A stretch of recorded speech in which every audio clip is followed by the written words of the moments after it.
Okay, joining us again, like I said, our local baseball expert, originally from North Battleford, Saskatchewan, played in the major leagues and played in the World Baseball Classic 3 times. Andrew Albers is joining us on the Western Pizza guest hotline.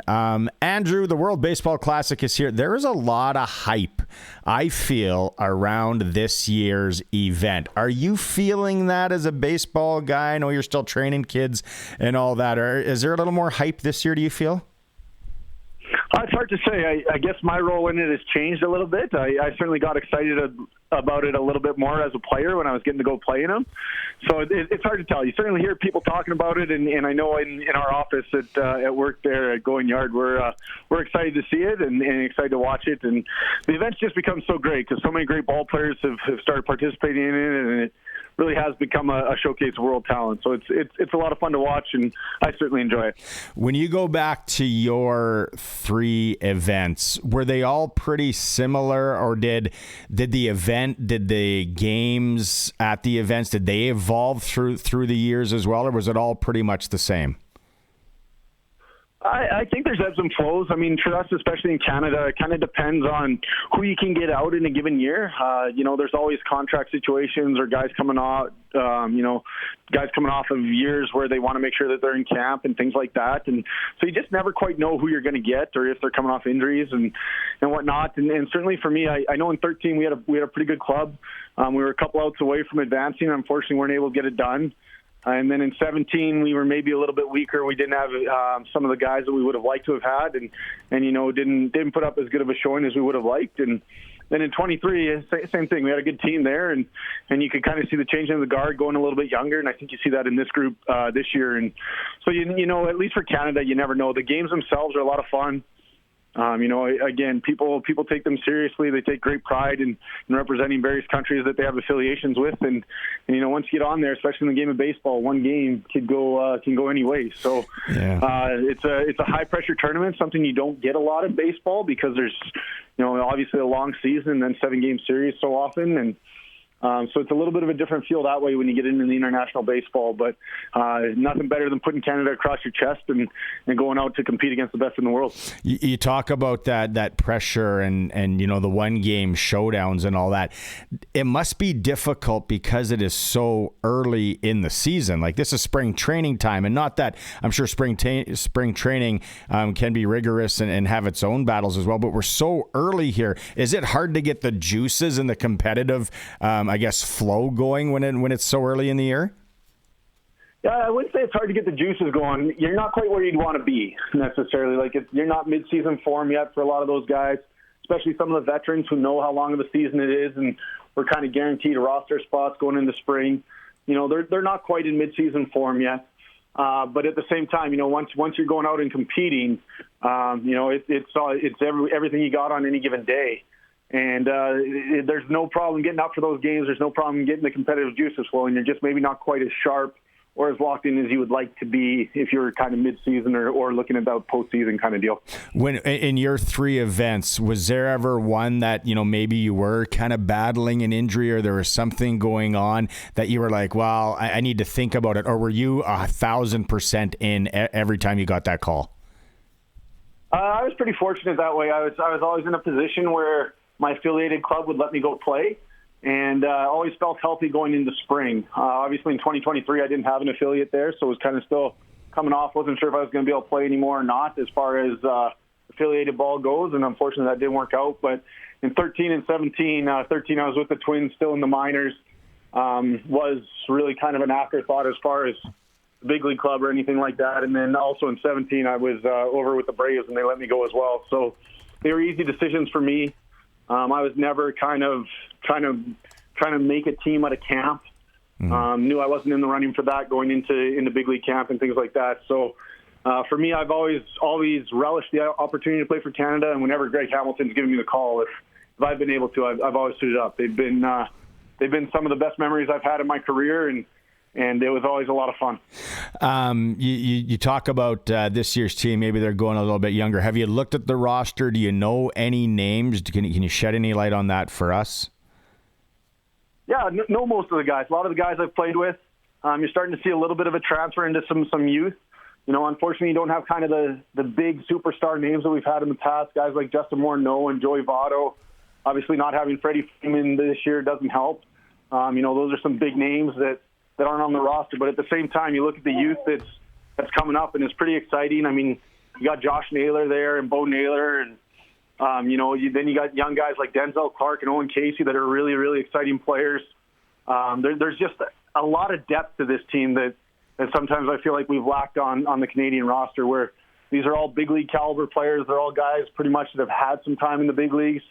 A lot of them are up and coming, still trying to make a name for themselves, and are hungry. So I think it's a really good mix. On the pitching staff, you've got some experience there with guys like Soroka. You've got Philippe Aumont, who's there again this year. I don't know if it's his fourth or fifth or however many he's been there. I think he was there in either 06 or 09 against Cuba and had a heck of an outing. So he just keeps doing it. But then you got some big arms, guys like Eric Sarantola coming out from the Royals organization. He's a huge arm. You got a guy like Paxton who's done it for a long, long time. Hopefully he's feeling good. So, it's a good mix of veteran balance and then a lot of youth that's coming up that maybe hasn't gotten a lot of experience at that level, but at the same time, they're going to go out and they're going to be excited to play and play really hard. I want to go back before I let you go too. I got to ask you the 2013 and the brawl that people still talk about, Mexico and Canada. Were you involved? How did that go down? What was your place on the dance floor? Well, I actually pitched in that game, so I had been taken out by that point in time. And obviously that was something that happened where if that goes differently, that may have shut down the entire event, right? Like there were some big names there where all of a sudden they get in a brawl in international baseball and aren't healthy for the beginning of the season. That could have really painted a different light on this tournament. But luckily that didn't happen. I was kind of on the outskirts. I know I saw Jay Johnson kind of barrel rolled with one of the Mexican players after throwing a couple haymakers and kind of rolled outside the pile. And I remember seeing a couple of other Mexican players that were kind of out there, and I just remember thinking to myself, oh, this could be bad. But, of course, got to go get in that mix so that somebody doesn't jump on him and start punching him in the back of the head. And, there's one extra Mexican guy that might be coming for you, too. So at the same time, it's just go try to corral it and hope that not too much damage is done. And obviously, it was a little bit of an unfortunate event, but at the same time, I think it really showed the passion that teams had for that event and how much it really meant to them, too. Could you sense it coming in that game? Because you say you pitched in that game, or was it something that just kind of boiled over quickly? Well, what happened was we were up by about 6 runs, I think, in the 8th, something like that, and our leadoff hitter bunted, which is kind of would be against the unwritten rules of baseball in a regular season game.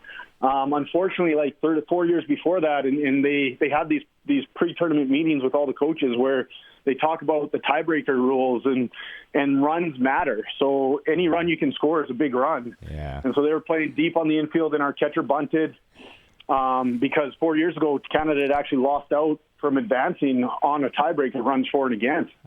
And so, he put one down, and then you actually can see it on the replay.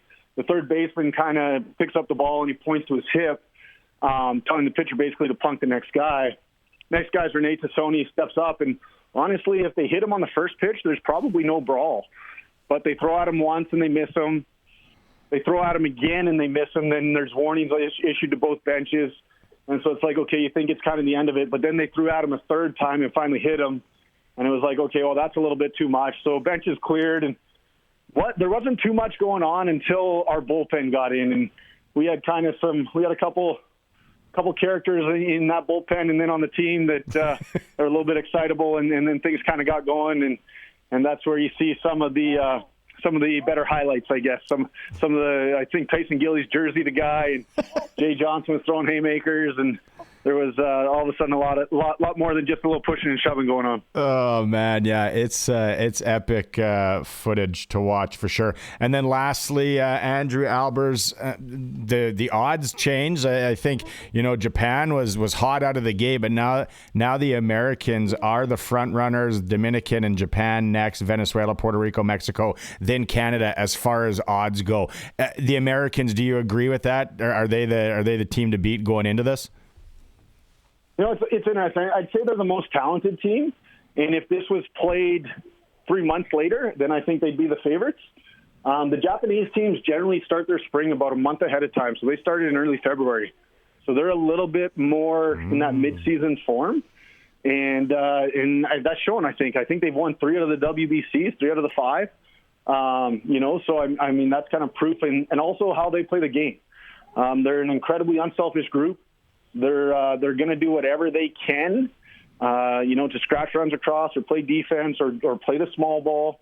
That's something that kind of gets lost on a lot of the North American teams. And they really, for them, it's a huge honor, obviously, to play for the team, but that name across the chest means everything to them. And they're all so dedicated to that and playing that team game and just finding ways. They're very scrappy. So I certainly wouldn't put anything past Japan. They've got a lot of talent over there. We've seen some of the arms come over. Obviously, everyone knows about Ohtani, Yamamoto after his World Series appearance. But, I was fortunate enough to play with him for 3 years. He's just outstanding.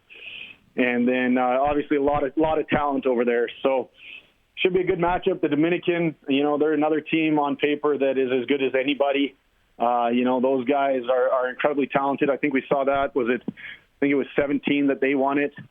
Just an unbelievable roster, and they have another great roster again this year. So, and when you come down to one tournament or one game, kind of a one-game tournament, all of those teams are talented enough to beat anybody on any given day. So it's, who makes the mistake and who gets the big hit in the big moment, and that's generally what separates the teams on that day. What insight. This has been so good. Canada fires tomorrow. Andrew Albers, again, as always, thank you so much for doing this here on the Sports Cage. Really looking forward to watching it. And I might sprinkle a little bit on Canada. You got me going on the one game showdown thing. So you never know. Thanks for doing this again, Andrew. Absolutely. My pleasure. Thanks for having me, Barney.